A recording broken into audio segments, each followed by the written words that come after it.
Bom dia, meus amores, tudo bem com vocês? Vamos continuar o nosso capítulo 7 da continuidade, tá ok? Vamos falar um pouquinho sobre uma América ou várias Américas, tá bom? Como foi possível observar os idiomas predominantes tanto na América anglo-saxônica como na América Latina, apesar de eles fazer distintas, né? Não as tornam diferentes no sentido de desigualdade. Então, esses países são tão diferentes em que? Eles são diferentes em várias formas em relação às desigualdades, né? Já estudamos anteriormente no capítulo 4 que o aspecto socioeconômico é determinado na atual classificação dos países em centrais, periféricos e semiperiféricos, né? Pois é principalmente nesse sentido que os países da América são diferentes em seus diversos níveis de desenvolvimento econômico. Por exemplo, os Estados Unidos e o Canadá são países anglo-saxões e pertencem à América do Norte, né? São ricos e desenvolvidos, né? Os centrais, ao passo que os países que compõem a América Latina são subdesenvolvidos, periféricos, com exceção do México, do Brasil, do Chile, da Argentina, que se encontram em processo de desenvolvimento, integrando o grupo dos países considerados semiperiféricos, né? Que eles estão em processo de desenvolvimento, tá? Essas desigualdades socioeconômicas e de qualidade de vida populacional do continente americano permitem a existência de Américas muito diferentes. Primeiro, a América desenvolvida, formada por países industrializados, que contam com um elevado produto interno bruto, PIB, né, per capita, e com um importante nível técnico de equipamento e infraestrutura, transporte, meio de comunicação, geração de energia, saneamento básico, máquinas, equipamentos e entre outros, etc., né? Por sua vez, a América subdesenvolvida e em desenvolvimento, cujos países possuem economias com um PIB per capita médio ou baixo, encontra-se fortemente endividada, né? Conta com poucos equipamentos em infraestrutura e boa parte da população não tem suas necessidades básicas, como alimentação, habitação e educação, satisfeitas com a sua economia baseada na atividade agropecuária e a extrativa mineral, né? Vamos falar um pouquinho, então, assim, aqui está falando sobre as dificuldades que existem, né? Principalmente nos países subdesenvolvidos e os países em desenvolvimento, que como é o nosso país, tá? E muitas pessoas, infelizmente, aqui no nosso país não tem, né? Não tem nem as necessidades básicas, alimentação, habitação e educação. Muitas pessoas mesmo. Nosso país é muito rico, né? Está em desenvolvimento, mas ainda é preciso que façam muita coisa, né? Para que acabem com essas desigualdades sociais existentes, tá? A colonização de povoamento e de exploração. Por muito tempo, as desigualdades entre América Latina e América anglo-saxônica foram explicadas pelo tipo de colonização, de exploração e de povoamento, respectivamente, né? A exploração da terra, né? Povoamento.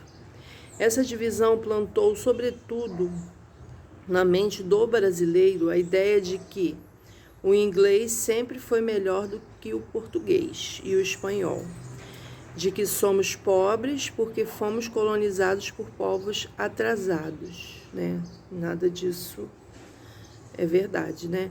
Esse mito foi criado em torno do processo de colonização, serviu para perpetuar a ideia de raça superior como elemento definidor para o processo ou não de uma civilização, de que se fôssemos colonizados pelos ingleses, como os Estados Unidos, seríamos uma nação melhor. Isso não ocorre, não pode acontecer, né? Nosso país super rico, né? Nossas terras super produtivas, né?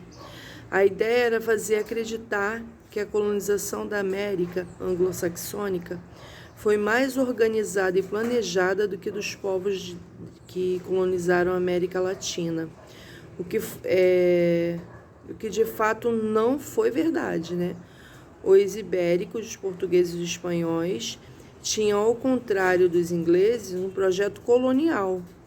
A prova é que, em pleno século XVII, a América Espanhola já apresentava universidade, bispado, produções literárias e artísticas de várias gerações, enquanto a costa costa inglesa da América do Norte era apenas um amontoado de pequenas aldeias atacadas por indígenas e assoladas pela fome, né? Então, pelo contrário, né, os espanhóis, principalmente os espanhóis e os portugueses, mas principalmente os espanhóis, eles tinham uma visão bem ampla, né, do que eles realmente queriam. Eles tinham já implantações, tinham universidades, eles tinham uma cultura já, né? Os ingleses não. Na realidade, a América do Norte tornou-se livre e independente antes da América Latina, por não ter importância para sua metrópole europeia, né? Como tinham suas colônias do Caribe, portanto, a falta de um projeto colonial efetivo e uma fraca colonização foi o que aproximou os Estados Unidos da independência. Quando a coroa britânica tentou implantar um projeto colonial, o que ocorreu um verdadeiro desastre e muitas revoltas, isto é, quando Londres tentou imitar Lisboa, já era tarde demais. É verdade que a exploração das riquezas naturais da América Latina por espanhóis e portugueses era explícita, mas não se reduziu a ela. Portanto, tentar explicar as desigualdades que separam a América anglo-saxônica da América Latina com uma visão simplista de colonização, de povoamento e de exploração não é mais possível nos dias atuais. Precisamos entender desde o processo de colonização até a própria constituição cultural dessas nações, né? Então, nós precisamos entender que tudo isso que nós vimos anteriormente foram mitos, né?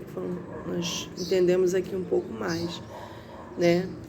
É um continente formado de países. Apesar de a América estar dividida politicamente em 35 países ou estados, são várias as possessões europeias em território americano, né? Aí aqui está falando sobre a Groenlândia, província autônoma da Dinamarca, Antilha dos holandeses, Aruba, Curaçao e Bonaire, encontra-se sobre o domínio dos Países Baixos, comumente conhecidos como Holanda. A Guiana Francesa, as ilhas do Saint-Pierre e o Miquelon, Martinica e Guadalupe são departamentos ultramarinos da França. Ilhas Bermudas, Ilhas Virgens Britânicas, Caimã, Monte Serrat, Turcas e Caicos, colônias do Reino Unido. Ilhas das Falklands,